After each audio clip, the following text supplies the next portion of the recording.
Pues hermanitos, hermanitas, bienvenidos a un día más en la presencia de Dios, en comunidad como hermanos. Qué gusto es nuevamente vernos, hermanitas, hermanos.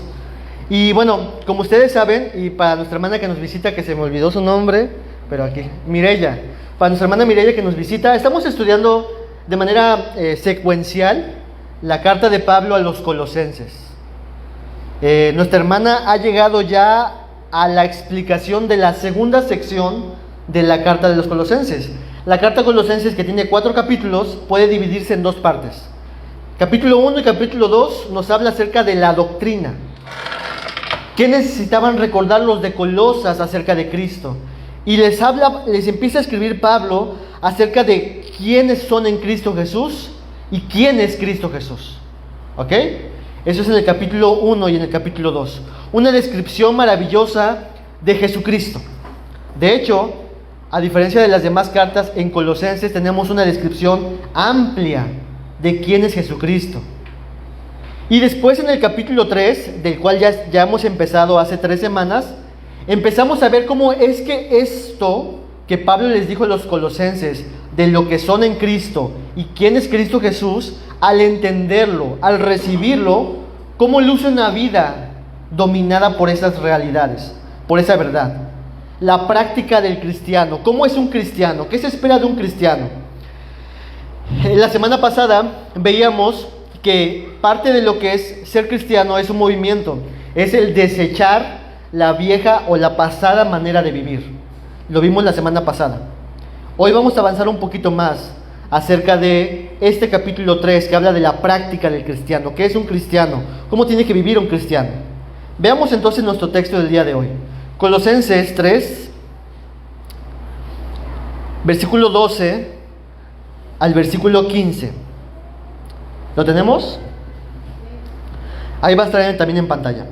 Y dice lo siguiente: vestíos pues como escogidos de Dios, santos y amados, de entrañable misericordia, de benignidad, de humildad, de mansedumbre, de paciencia, soportándoos unos a otros y perdonándoos unos a otros, si alguno tuviere queja contra otro, de la manera que Cristo os perdonó, así también hacedlo vosotros. Y sobre todas estas cosas, vestíos de amor, que es el vínculo perfecto. Y la paz de Dios gobierne en vuestros corazones, a la que asimismo fuisteis llamados en un solo cuerpo, y sed agradecidos. Oremos, hermanos. Buen Dios, estamos delante de tu presencia, Dios, suplicándote, Señor, y pidiendo de tu ayuda, Dios. Tu palabra nos dice en los Salmos, Dios, una petición, una oración: abre nuestros ojos para ver las maravillas de tu palabra. Y es lo que te pedimos a ti en este momento, Señor. Danos ojos correctos, Dios, para ver la grandeza de tu buen nombre y de tu obra en nosotros, Dios. Y que podamos ser animados, consolados, fortalecidos a través del texto que hoy vamos a meditar, Señor. Y que tú seas glorificado en todo esto, Señor. Bendice a mis hermanos, a mis hermanas, a los que nos ven en las transmisiones, Dios. Y que tu nombre sea glorificado, Padre. En el nombre de Jesús, amén. ¿Estamos listos para estudiar? Muy bien. Quiero platicarles una ilustración. Siguiente diapositiva. Hace un tiempo escuché a un pastor donde una mujer de su iglesia, de su congregación, se acercó con este pastor hablándole de su hijo que no iba a la iglesia, pero le habló de manera muy entusiasta al pastor y le dijo: pastor, ¿qué cree? Mi hijo ya es cristiano. Y el pastor le dijo: qué bueno que es cristiano, me da mucho gusto, pero ¿por qué dice usted que su hijo es cristiano? Es que mi hijo ya no se emborracha, ya no toma, ya no fuma, ya no dice groserías. El pastor dijo: muy bien, ¿qué cree? También entonces le tengo una buena noticia, porque mi perrito también no toma, no fuma, no se droga, no dice malas palabras. Mi perrito también es cristiano. Y la mujer se quedó así de: ¿Cómo cree que es su perrito? Pues sí, mi hermana, porque el solo hecho de no hacer cosas no hace que uno sea cristiano. Forma parte de eso, mis hermanas. Y es lo que estamos viendo en el libro de Colosenses. La semana pasada nos vimos un movimiento del cristianismo, que es dejar de hacer cosas. Dos movimientos que la Biblia nos enseña acerca de ya la práctica del cristiano. En la práctica el cristiano tiene dos movimientos en la siguiente diapositiva, en donde el primero de ellos, como lo vimos las semanas pasadas, es de dejar de hacer cosas. ¿Cómo qué cosas? Lo vimos la semana pasada. Dejar la forma inapropiada de hablar, lo que vimos la semana pasada. Y a eso Pablo le llama huir de esas cosas. Eso lo dirá también en Timoteo. De mortificar estas cosas, de desechar estas cosas, de quitarlas de nosotros. Parte del movimiento del cristiano, de su práctica, es dejar de hacer aquellas cosas que corresponden a la vida pasada, antes de Cristo. Pero el siguiente movimiento que está ahí es empezar ahora a hacer cosas propias de la nueva naturaleza. Pablo lo llamará como vestirse. Incluso a veces hablará de perseguir, de alimentar, de abrazar, de ponerse. Y estos dos movimientos, hermanos, es lo que tenemos que nosotros mirar de un verdadero cristiano. No solamente lo que ha dejado de hacer, sino también lo que está haciendo. El que roba, ya no robe más, sino ahora dé con gratitud a los demás. Eso es lo mismo que encontramos. Y ahora, noten ustedes que nuestro pasaje que estamos viendo ahí en sus Biblias, en Colosenses capítulo 3, versículo 1, Pablo inicia con la siguiente palabra, con la siguiente expresión, en la siguiente diapositiva. Y Pablo empieza diciendo, vestíos, pónganse. La ilustración que está teniendo Pablo aquí es que la vida del cristiano se ve como una persona que se está quitando cosas, la semana pasada, y poniéndose otras cosas, virtudes, cualidades. Vístanse. ¿Qué significa esto en el contexto de Pablo? Siguiente diapositiva. Lo que está implicando este vestirse, lo que está implicando es lo que significa una vida en Cristo, lo que significa vivir en Cristo. Habla e implica de lo que es vivir una vida en Cristo, vestirse de estas cosas que Dios nos ha dicho que nos vistamos. La vida del cristiano es una vida en Cristo Jesús, que está moviéndose hacia adelante. Entonces, Pablo tiene en mente a los de Colosas recordar esta forma de vivir en Cristo como una persona que se pone una vestimenta y que está listo para poder salir y continuar su vida. Así que entonces, hermanas, hermanos, le he puesto por título esta enseñanza de la siguiente forma. ¿Cómo le he puesto por título? Vivos, vivan, viendo a Cristo. Vivos, vivan, viendo a Cristo. Y lo puse de manera muy intencional así, hermanas, con 3 Vs. Vivos, vivan, viendo. Esa es la actitud del creyente y lo que vamos a ver el día de hoy. Y en cierta forma, como de forma subtítulo, le puse la vestidura espiritual del creyente. Pero vamos a ir entonces analizando este pasaje a través de estas 3 Vs. Vivos, vivan, viendo. Así que, ¿a qué me refiero con esta primera expresión? Porque parecería ser un título un tanto extraño. ¿Cómo que vivos vivan? ¿No?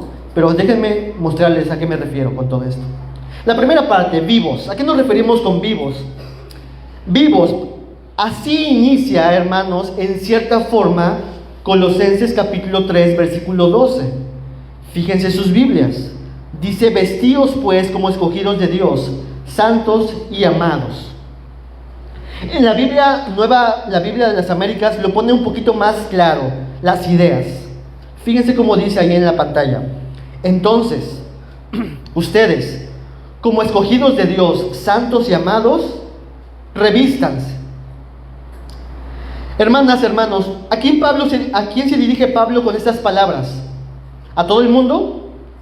No, se dirige a cristianos, a personas que han conocido a Jesucristo, que han aceptado a Jesucristo, que se han arrepentido y que han puesto su confianza y su vida plena en la vida plena de Jesucristo. Y a estas personas es que Pablo se dirige. No se dirige a todo el mundo, sino se dirige exclusivamente a cristianos.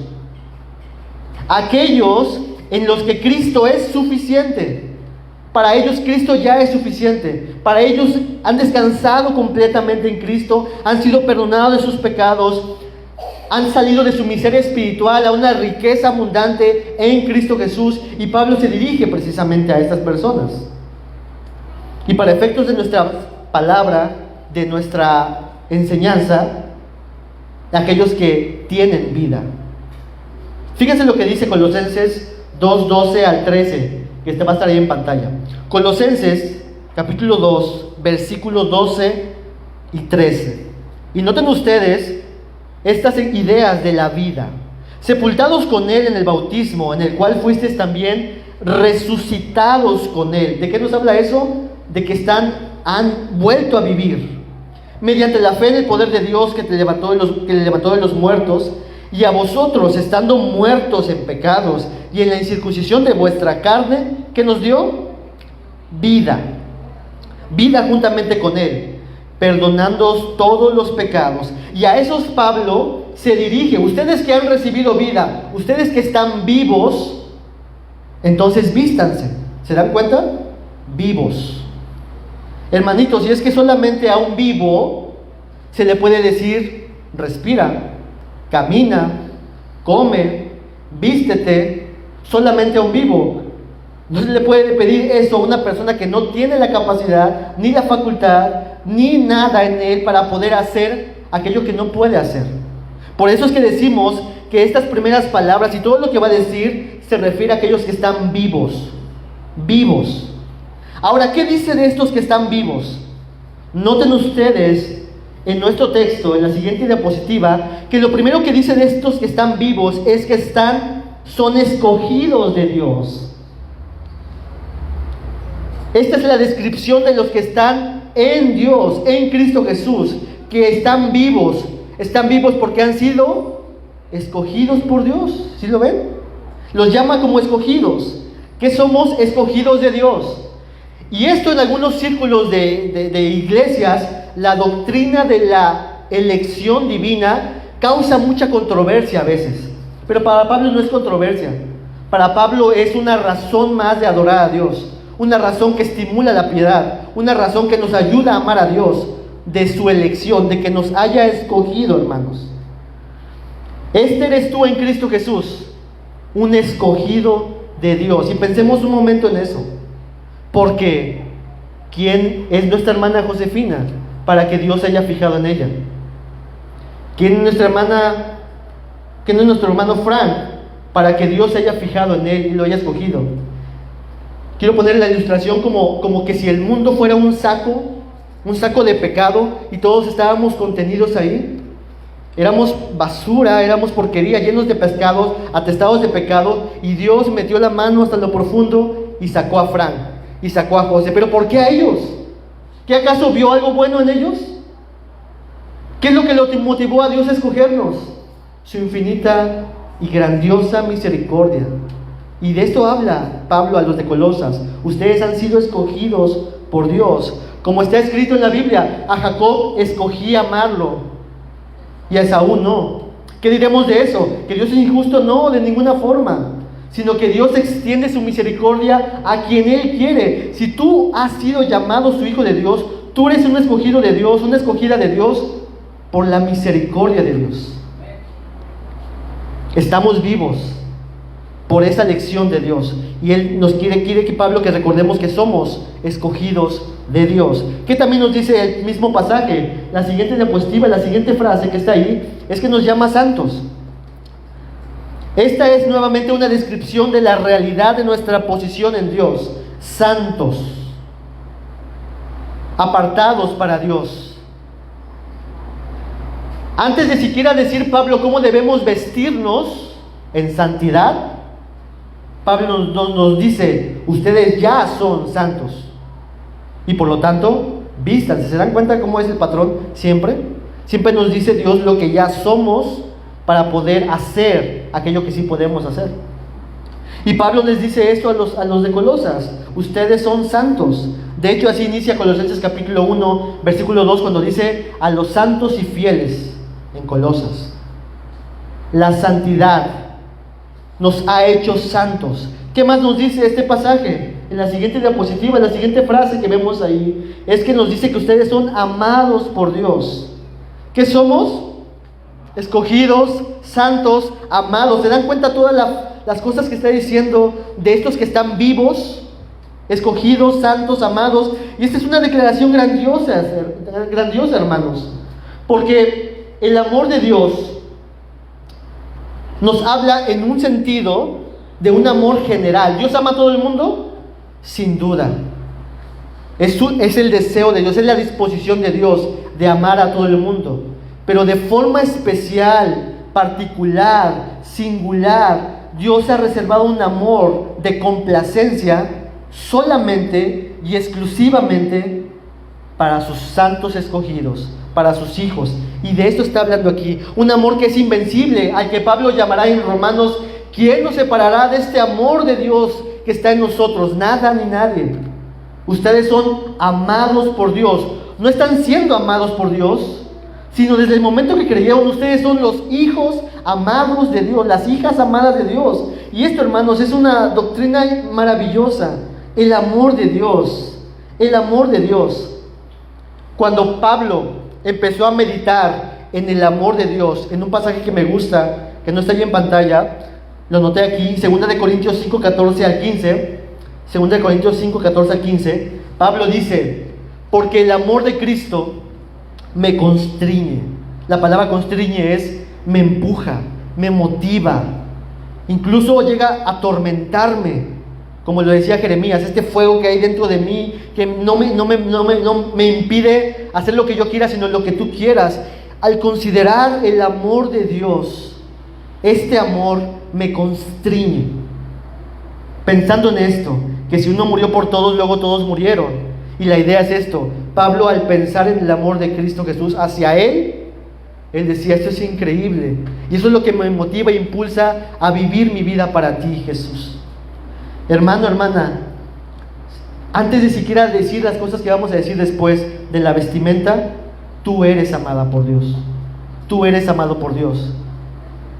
Y a veces nos centramos tanto en doctrinas que no entendemos a veces. Es que yo quisiera entender la postura postmilenial, amilenial, el preterismo parcial, el preterismo futurista. Estas cuestiones que a veces no entendemos del todo. La relación entre la soberanía de Dios y la responsabilidad humana, la Trinidad, y estas cuestiones que queremos ahondar profundamente en ellos, cuando las cosas tan claras en la Biblia tenían que capturar nuestra atención como esta: soy amada, amado por Dios. ¡Wow! La Biblia nos dice que más Dios muestra su amor para con nosotros. ¿En qué? En que aún siendo pecadores, Cristo murió por mí, por ti. Hermano, eres amado por Dios. Así que entonces, las cosas que hemos dicho acerca de estos vivos en la siguiente diapositiva es que estos vivos son escogidos por Dios, son hechos santos en Cristo para Dios, son amados por Dios. Y antes de empezar a pensar ¿qué debo de hacer para Dios?, tú tienes que recordar qué eres tú en Dios, qué somos en Dios, para no desmayar en la vida en cómo vivimos nuestro cristianismo. Siempre lo que somos precede a lo que hacemos. Lo que somos va a preceder, motivar, alentar lo que hacemos. Cuando estamos tentados en cualquier cosa en nuestra vida, tenemos que recordar nuestra identidad en Cristo para ser animados, consolados, estimulados, refugiarnos ahí y después nuevamente emprender nuestro camino. Nunca olvides lo que eres en Cristo Jesús, y que eso te anime a vivir una vida extraordinaria por este Dios glorioso y maravilloso. Muy bien, hemos visto esta primera palabra, vivos. La siguiente es vivos. Vivan. Esta es la actitud de cómo caminamos y andamos debido a nuestra nueva vida. Jesús dijo en Juan capítulo 11: Lázaro, ven fuera. Y aquí viene una gran revelación, hermanos, que les quiero decir, una grandiosa revelación, misteriosa. Solo uno que está vivo puede andar como vivo. ¿No es acaso algo misterioso que les acabo de revelar? Solo uno que está vivo puede andar como uno vivo. Y eso es bien básico, hermanos, bien clara. Pero la idea es esto: si yo estoy vivo, se espera de este vivo que ¿qué haga? Que viva, que camine, que respire, que coma, que se mueva. Y cuando Jesús le dijo a Lázaro, Lázaro, ven fuera, ¿qué pasó con Lázaro? Salió fuera, caminó.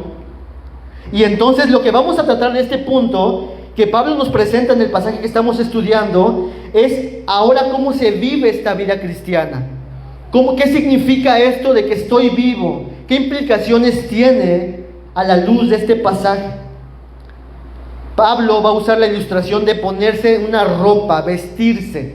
Yo les pregunto, en su sano juicio, en la mayoría de los sanos juicios, ¿ustedes saldrían de su casa sin vestirse? En el sano juicio no, a algunos. Ya en nuestro tiempo pues va a haber cada persona extraña, ¿no? Que va a hacer eso. Pero en la forma normal y común nos vestimos, hermanos. De hecho, si vemos que una parte quizás está muy descubierta en nosotros, que es muy privada, por así decir, no la tapamos, no la cubrimos. Y eso es lo que quiere hacer que Pablo recuerde a sus hermanos. Antes de empezar a hacer muchas cosas, vístanse. Estén prestos, estén listos, preparados para caminar, pero vístanse. Cada día, cada momento, a cada instante, vístanse. Así que vamos a ver esta idea de qué significa esto de vestirnos, de vivir, cómo se vive, cómo se debe de vivir, a través de 3 puntos. El primer punto, cómo debemos vivir, primer punto, siendo revestidos. Fíjense lo que dice el texto, y lo voy a leer en la Nueva Biblia de las Américas. El texto que está ahí en pantalla dice, Colosenses 3, 12 al 14. Entonces ustedes, como escogidos de Dios, santos y amados, revístanse de tierna compasión, bondad, humildad, mansedumbre, paciencia, soportándose unos a otros y perdonándose unos a otros. Si alguien tiene queja contra otro, como Cristo los perdonó, así también háganlo ustedes. Sobre todas estas cosas, vístanse de amor, que es el vínculo de la unidad. ¿Cómo vivimos esta nueva vida? Punto número 1, siendo revestidos. Vamos a ver todos estos puntos que tenemos aquí, porque al menos tenemos 8 puntos, cualidades, virtudes, que el apóstol señala en este pasaje. El primero de ellos, inciso A, conforme a este texto, él habla acerca de tierna compasión, o en sus Biblias, la entrañable misericordia. ¿Qué significa esto? Lo voy a leer lo que está ahí en pantalla. Dice, se trata de la capacidad para identificarnos de tal manera con nuestros hermanos que sentimos que lo que ellos sienten. Tierna compasión es esta capacidad de identificarnos con nuestros hermanos de tal forma, de tal manera que nosotros sentimos lo que ellos sienten. Es un acompañamiento con ellos, es identificarnos con su dolor, es identificarnos con su alegría, es identificarnos con las cosas que está pasando. Esta tierna compasión desde lo profundo de nuestro ser, motivada e impulsada al ver a nuestro hermano. Sigue diciendo el texto ahí, nos alegramos con sus alegrías, lloramos con sus tristezas. Implica identificarnos con los demás, convivir con ellos y compartir sus situaciones. Esto es la tierna compasión. De esto tenemos que ser revestidos, esta tierna compasión. Lo contrario de esto sería una apatía hacia una persona, en la que vemos alguna necesidad de esta persona y simplemente volteamos y no quiero verlo porque no quiero ni siquiera ser estimulado a tener compasión por esta persona. Es una apatía, una total apatía, en donde no nos importa sus tristezas, no nos importa sus momentos difíciles, sus alegrías, no me importa nada del hermano. Tierna compasión. Inciso B, ahí mismo en el pasaje, solamente estamos explicando cada parte, la bondad. La bondad es esta compasión en acción. Siento esta empatía con mi hermano, con mi hermana en su dolor, y la bondad es esta ejecución de acción motivada por esta compasión hacia nuestros hermanos, con actos de bondad. Un ejemplo de todo esto ¿Se acuerdan ustedes de la historia del buen samaritano? En donde los propios judíos vieron una persona que estaba tirada en la calle. ¿Qué hicieron los judíos? Desde la élite más alta hasta los más abajo, todos pasaron de largo. No hubo una tierna compasión hacia ellos, ni siquiera bondad. Pero un samaritano que pasaba por ahí, al ver esto, fue conmovido, tierna compasión. Pero no solamente dijo, pobrecito, sino que se movió a hacer un acto de bondad para esta persona. De eso hablamos cuando hablamos de bondad. La bondad no es sino la virtud de la persona para la que el bien del prójimo le es tan deseable como el suyo propio. El bien que yo desearía para mí es el bien que yo deseo para ti. La bondad. Inciso C, la humildad. La humildad, lo que dice ahí en la diapositiva, la actitud humilde deja de buscar los intereses propios y considera al otro como más importante que uno mismo. Dios ocupa su lugar correcto y el yo queda destronado. La actitud humilde, entonces, hermanos, cuando nos dice vistámonos de humildad, es nosotros teniendo la actitud de nuestros intereses personales pasaron a segundo término y ahora mi hermano, mi hermana lo considero aún más importante que yo y vivo para servir a mi hermano, a mi hermana. Ya el yo queda en segundo término, queda destronado. Ahora es Dios, mi hermano y yo. ¿Sí se dan cuenta? La humildad.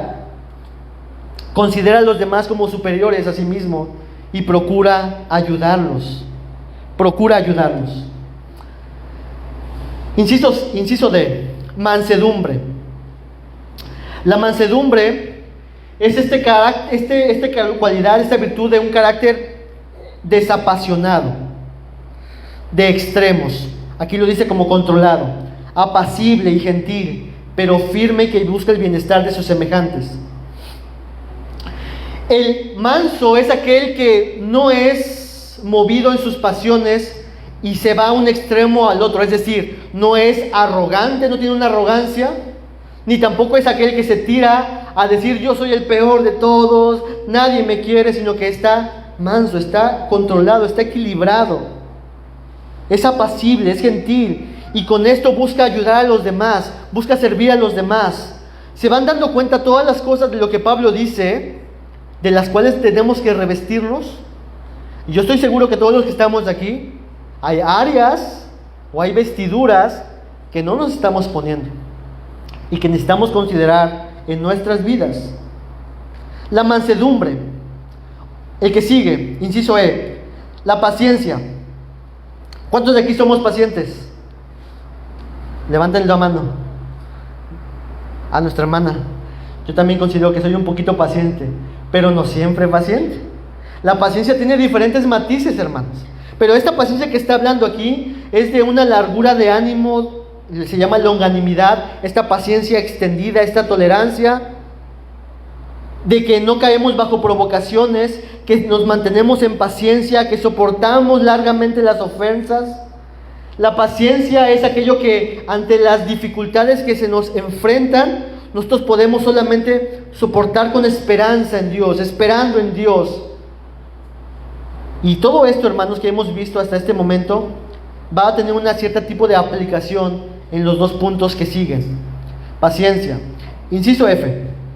Nuestro texto también nos habla no solamente de la paciencia, sino soportándose unos a otros. Y aquí entramos, hermanos, a la forma de la aplicación de todo esto.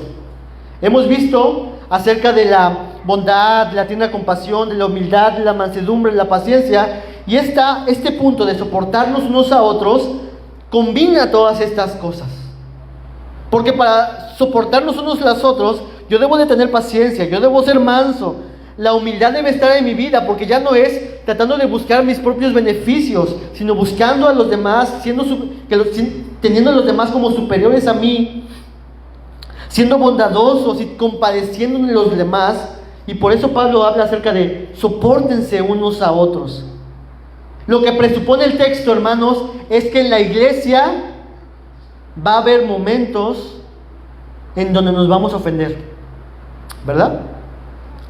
Queramos verlo o no, va a haber momentos donde yo me voy a sentir ofendido, donde tú te vas a sentir ofendida, y el texto nos dice: tolera, soporta, aguanta, sé paciente, sé amoroso. Lo vamos a ver más adelante. Soportémonos unos a los otros. Este soportarnos habla acerca de las ofensas presentes. Cuando te estés siendo ofendido, soporta. Esto, hermanos, van a tener más sentido cuando veamos el último punto.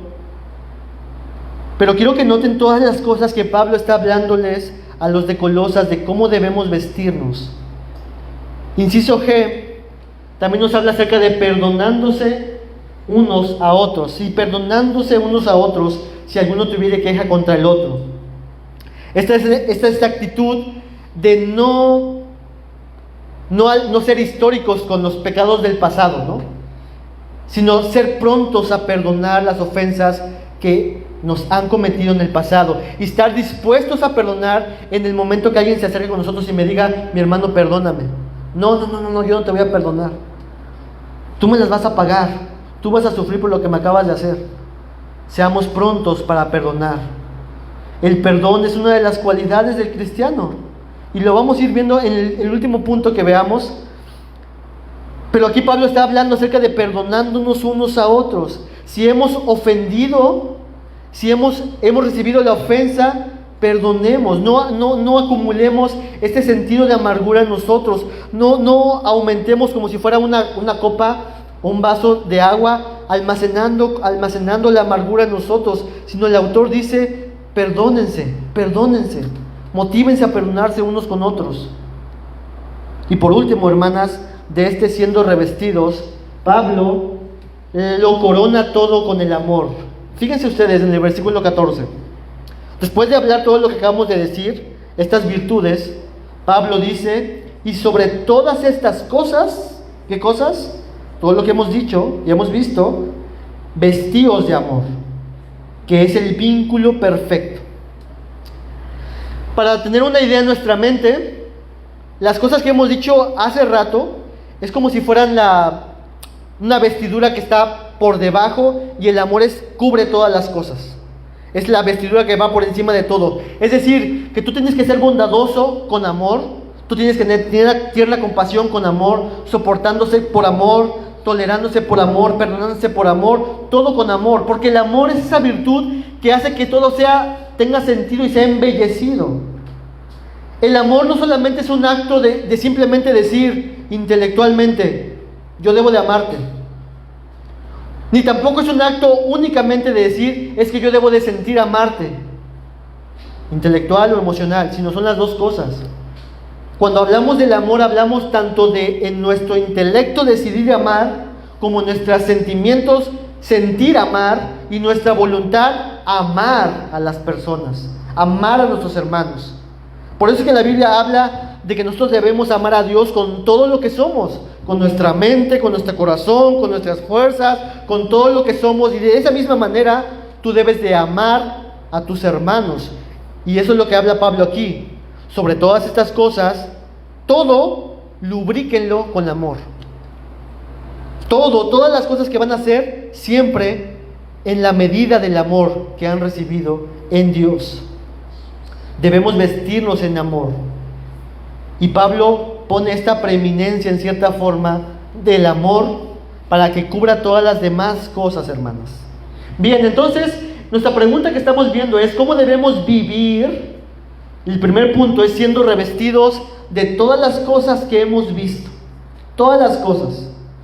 Y porque estamos vivos, podemos revestirnos de todas estas cosas. Pero no solamente de así debemos de vivir. Segundo punto de cómo debemos de vivir es siendo gobernados. Fíjense muy bien, Colosenses 3:15 dice: y la paz de Dios gobierne en vuestros corazones, a la que asimismo fuisteis llamados en un solo cuerpo. La paz de Dios debe ser nuestro árbitro final. Todas las cosas las debo de hacer con amor. Y en las cosas que yo tenga duda, debo de preguntarme: ¿esto que yo voy a hacer contribuye a la paz? ¿Estimula la paz? Yo debo de ser gobernado por la paz de Dios.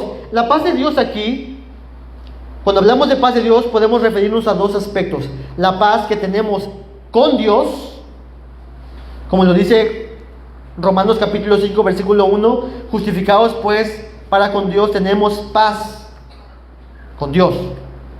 Entonces cuando hablamos de paz, hablamos de la paz con Dios, pero de esta paz que está hablando aquí, es de esta paz, es motivada por esta paz con Dios, para vivir de manera en la sociedad, con nuestros hermanos. De tal forma que yo siempre debo de preguntarme, ¿tendré paz dentro de lo que yo hice o de lo que pienso hacer? ¿Y que esto estimulará la paz y a la unidad con mis hermanos? ¿O causará un conflicto mayor? Esta paz debe de gobernar nuestras vidas. Esta unidad en Cristo Jesús debe de gobernar nuestras vidas. Entonces, hermanas, hermanos, tenemos que también vivir esta vida siendo gobernados por la paz de Dios, actuar por la paz, estimular la paz. Por eso es que la Biblia nos comenta y nos dice que nosotros debemos de perseguir la santidad sin la cual nadie verá a Dios. Y en otra parte de la Biblia también dice que en cuanto esté a nosotros, vivamos en paz unos con otros. Porque debe de ser nuestro hábito eso, debemos ser dominados por esa idea, siendo gobernados por la paz de Dios en todas las circunstancias, en toda situación, en toda acción. Y por último, ¿cómo debemos de vivir? Siendo revestidos, siendo gobernados, y tercer punto, siendo agradecidos. La gratitud es una de estas cualidades de las cuales también tenemos que vivir en nuestra vida cristiana. La gratitud. La última parte de nuestro versículo 15 dice, y sed agradecidos. No solamente debemos revestirnos de las virtudes que dijimos, no solamente debemos ser gobernados por la paz de Dios, sino también que tenemos que estar siempre agradecidos. ¿Qué es la gratitud? ¿Qué significa la gratitud? Ya lo hemos dicho en otras ocasiones. ¿Qué es la gratitud? Miren una de las cosas que hemos comentado en la siguiente diapositiva. La gratitud. La gratitud es el ser agradecidos con Dios, es entender la gracia de Dios operando en cualquier situación. La gratitud inicia al comprender la gracia de Dios operando en cualquier situación. Por ejemplo, la enfermedad. ¿Yo puedo estar agradecido con Dios a pesar de la enfermedad? Sí, ¿cómo?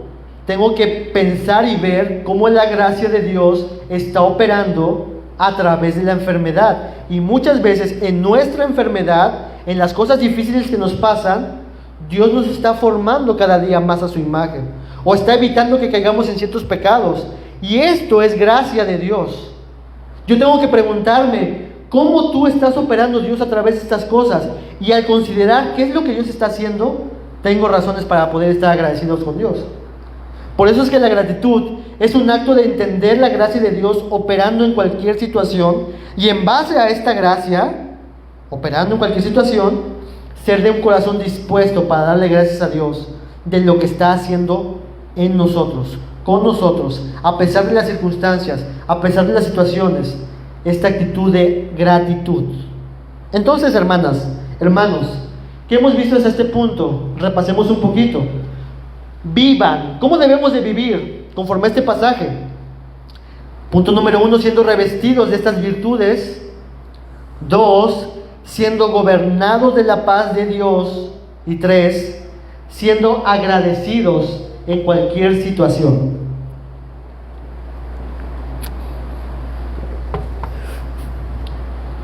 Y podría alguien pensar, esto es difícil. Me cuesta mucho ser paciente. Me cuesta mucho ser manso. Yo a veces tengo un temperamento muy de mecha corta, ¿no? ¿Cómo puedo hacer todo esto? Porque esto, hermanos, lo que hemos visto, el cristiano, como lo dijimos en alguna ocasión, es diferente por solamente un aspecto. Porque esto que hemos visto con los testigos de Jehová dirían lo mismo. Tenemos que vestirnos de esto, ¿verdad? Si leen todo el pasaje van a decir, tenemos que ser agradecidos a su congregación. Y todos dirán amén. Pero lo que hace diferente al cristiano es que tiene un punto de enfoque. Y eso nos lleva a nuestro último punto, que es viendo a Cristo. Viendo a Cristo. Noten ustedes en Colosenses 3, versículo 13, lo que dice respecto a este punto. Dice el texto: soportaos unos a los otros y perdonaos unos a otros, si alguno tuviera queja contra otro, de la manera que Cristo os perdonó, así también hacedlo vosotros. Así como Cristo los perdonó, así ustedes perdónense. Así como Cristo los amó, así también ustedes amen. Así como Cristo se mostró bondadoso con ustedes, así también ustedes sean bondadosos. Así como Cristo, el cristiano no solamente tiene que hacer estas cosas porque tiene que hacerlas, sino tiene que hacerlas mirando y viendo a Cristo Jesús. Porque si no fuese así, todos estaríamos como ya frustrados de no puedo hacerlo. Pero es Cristo quien nos alienta y motiva para poder ser revestidos de todo esto, porque Él se vistió de todo esto para tu beneficio, para mi beneficio. Todas estas cosas que hemos dicho de cómo debemos de vivir, de lo que implica vivir, tiene su centro, su punto de atención en Cristo Jesús.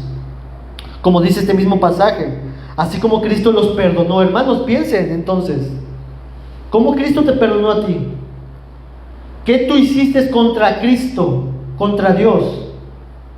Eras una mentirosa, eras una ladrona, un ladrón, eras un idólatra, un adorador de todo menos de Dios.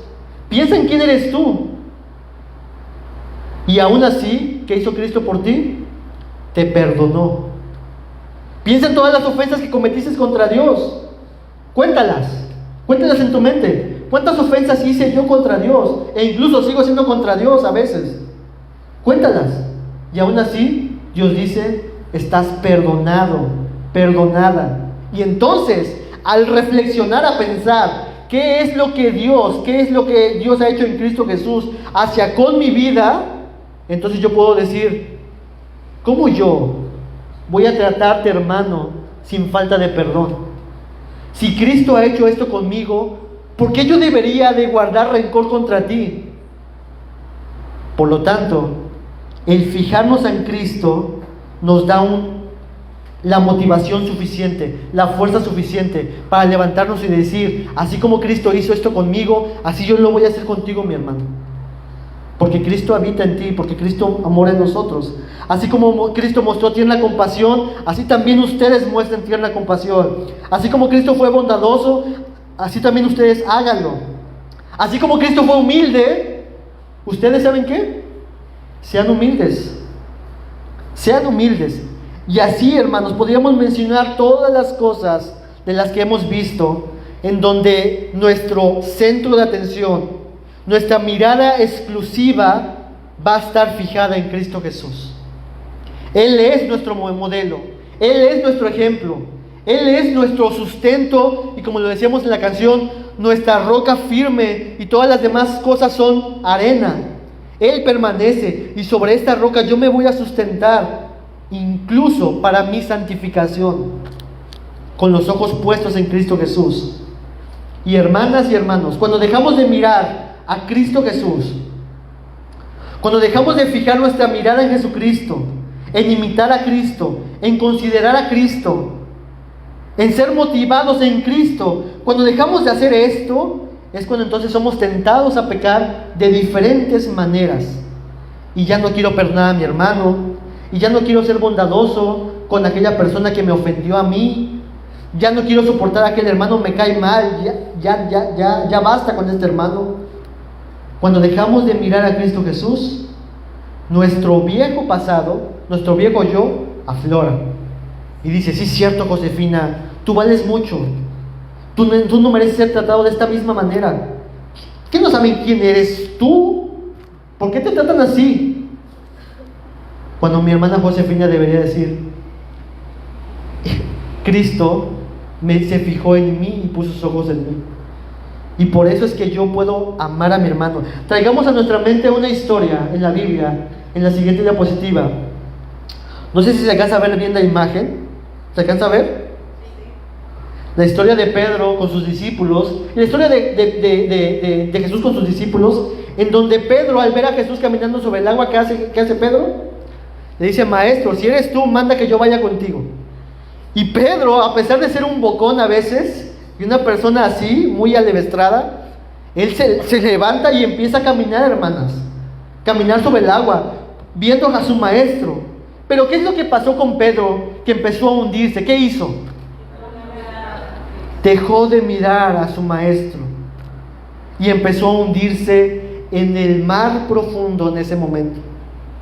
Hermanos, hermanas, cuando dejamos de que Jesús sea nuestro modelo, nuestro ejemplo, nuestro punto de referencia, nuestra motivación, aquello que nos sustenta en cualquier actividad, en la práctica, vamos a caer y vamos a fallar. Es Cristo quien nos estimula y nos motiva a poder caminar sobre cualquier tempestad pecaminosa de nuestras vidas y caminar hacia Jesucristo. Cuando dejó de centrar su atención Pedro en Cristo Jesús, él falló, él pecó. Cuando Jesús estaba lejos de Pedro, Pedro le negó 3 veces. Entonces, hermano, hermana, la vida del cristiano es una vida con los ojos centrados en Cristo Jesús. De hecho, así comenzó nuestro hermano Frank cuando predicó Colosenses capítulo 3, cuando dice: poned su mirada en las cosas de arriba, donde está Cristo sentado. Entonces, hermanas, la siguiente diapositiva, la vida que tenemos es gracias a Cristo, ¿verdad? La nueva vida que tenemos es gracias a Cristo Jesús. Pero también, de la misma forma, la forma en cómo vivimos esta nueva vida que tenemos es fijando la vista exclusivamente y únicamente en Cristo Jesús, como nuestro modelo, como nuestro consuelo, como nuestra esperanza, como nuestra fortaleza, como nuestro ejemplo, como nuestro lugar donde decimos: ¿cómo debo de comportarme en esta situación? Como Cristo. ¿Por qué? Porque Cristo así lo ha hecho conmigo. De así vivimos nuestra vida, no solamente recibiendo la gracia de Cristo, sino mirando la gracia de Cristo para caminar y actuar en este mundo.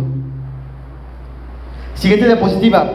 Esto no lo vamos a ver todos los siguientes textos, pero quiero que vean ustedes, después les paso todas estas diapositivas, cómo cada uno de los aspectos que vimos en Jesucristo son ejemplificados de forma magistral.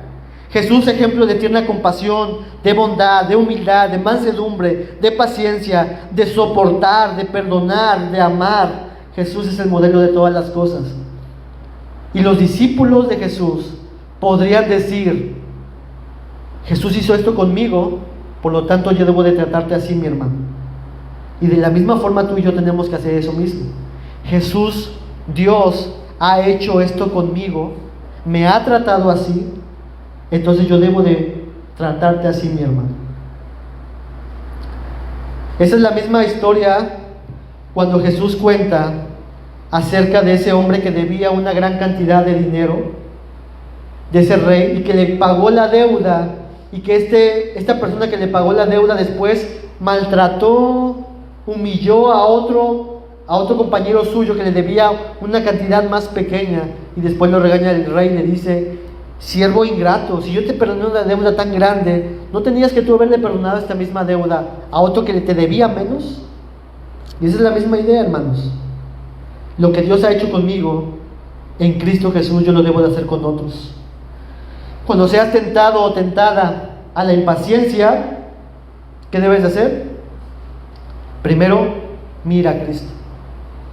Y después, que eso sea tu estímulo y motivo para ser paciente con tu esposo, con tu esposa, con tus hijos, en tu trabajo, con los hermanos. Cristo es nuestra ancla, así que debemos de vivir nuestra vida viendo a Cristo. Leamos entonces el pasaje que hemos leído, que estamos estudiando, y miremos ahora todo esto que hemos visto.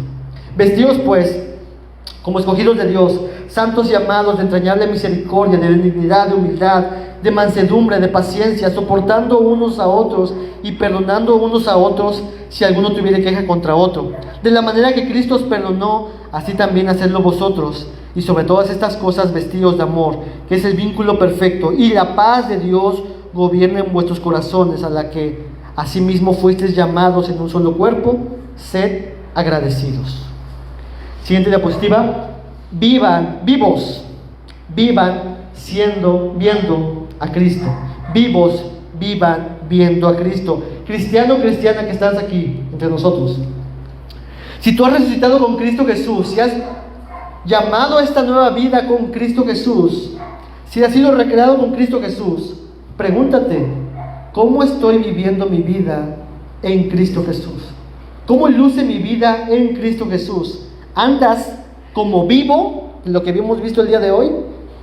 ¿Estás viviendo en esta nueva realidad, en esta nueva posición? ¿Cómo la estás viviendo?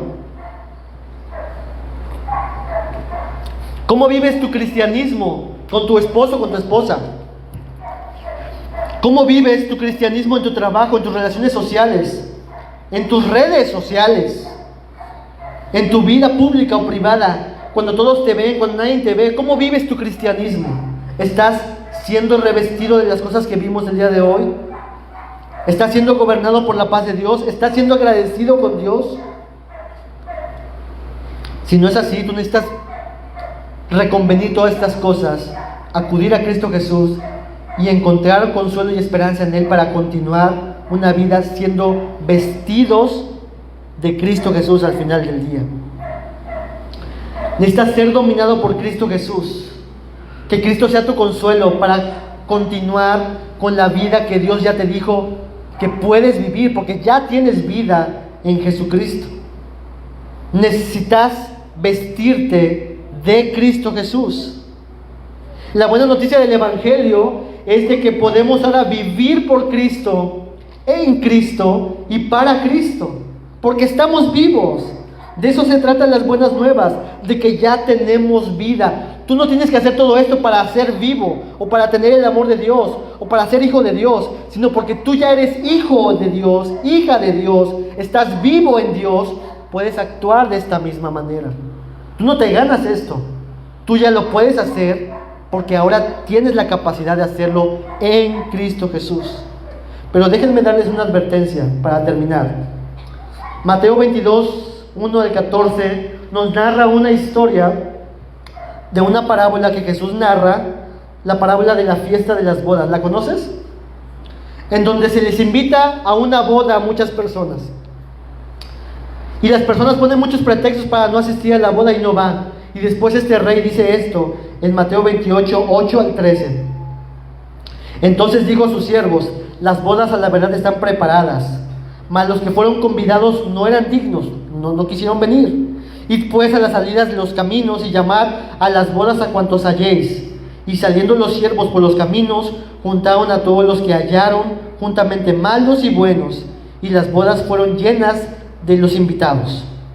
Y entró el rey para ver a los convidados. Ahí están los convidados. Y vio allí a un hombre que no estaba vestido. Es lo que estamos viendo en nuestro pasaje en Colosenses. Vestido de boda. Y le dijo: amigo, ¿cómo entraste aquí sin estar vestido de boda? Y el hombre quedó enmudecido. Entonces el rey le dijo a los que servían: atadle de pies y de manos y echadle en las tinieblas de afuera, y allí será el lloro y crujir de dientes. El problema de este hombre es que fue invitado a una boda, pero no estaba vestido de forma apropiada para la boda, y eso causó que el rey le dijera: tú no eres de aquí. Mi hermano, mi hermana, la advertencia que yo les hago es: ¿realmente tú has sido vestido de Cristo Jesús? ¿Tú estás hallado en Cristo Jesús? Este hombre, por su vestimenta, fue echado fuera. Y nuestro texto, interesantemente, en Colosenses 3, habla de la vestimenta que tenemos.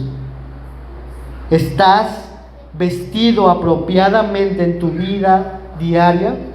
Si no es así, ven a Cristo Jesús. Ven a Jesucristo, porque Él sí te puede dar la vestimenta apropiada. Acudir a Él es lo que necesitas para vivir una vida adecuada para Él. examinemos nuestras vidas, hermanos, si estamos en Cristo Jesús, y vistámonos de Cristo. Entonces, hermanas, hermanos, en la siguiente diapositiva, lo que hemos visto el día de hoy es vivos, vivan viendo a Cristo. Oremos, hermanos. Señor, te damos muchas gracias por este tiempo que nos has dado a través de tu palabra. Y la primera declaración es maravillosa, Dios, porque tú has llamado a muertos a vida, Dios. Y en ti, Dios mío, por tu gracia, no por nuestras obras, es que tú nos has declarado vivos. Y estamos vivos delante de tu presencia, Dios.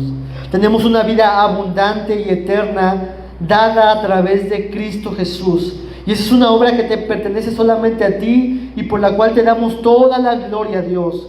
Porque aún estando muertos en delitos y pecados, nos has dado vida en Cristo Jesús. Pero ahora, Señor, a través de esta vida, queremos que nos ayudes, Dios, para poder vivir y disfrutar de la vida que nos has dado de forma gratuita, Señor. Ayúdanos a revestirnos de estas virtudes, Señor, propias de una persona que tiene una vida nueva en ti, Señor. De compasión, de amor, de bondad, de mansedumbre, de humildad. Ayuda a mis hermanos, ayúdame a mí, Señor, para poder vivir y revestirme de todas estas cosas que nos has dado por gracia y poner, Señor, nuestros ojos en Cristo Jesús, viendo a Jesucristo, siendo estimulados en Jesucristo, siendo motivados en Jesucristo, siendo fortalecidos en Jesucristo para andar en la vida que tú ya nos has dado, Dios. Señor, ayuda a mis hermanos, ayuda a mis hermanas, Dios. Llévanos a Jesucristo una y otra vez y perdónanos cuando hemos dejado de mirarte a ti, Dios. En tus manos estamos, Señor, y te doy muchas gracias por lo que tu palabra hoy ha sido presentada ante nosotros. En el nombre de Jesús te doy muchas gracias. Amén. Bien, hermanas, hermanos, pues hemos terminado este momento.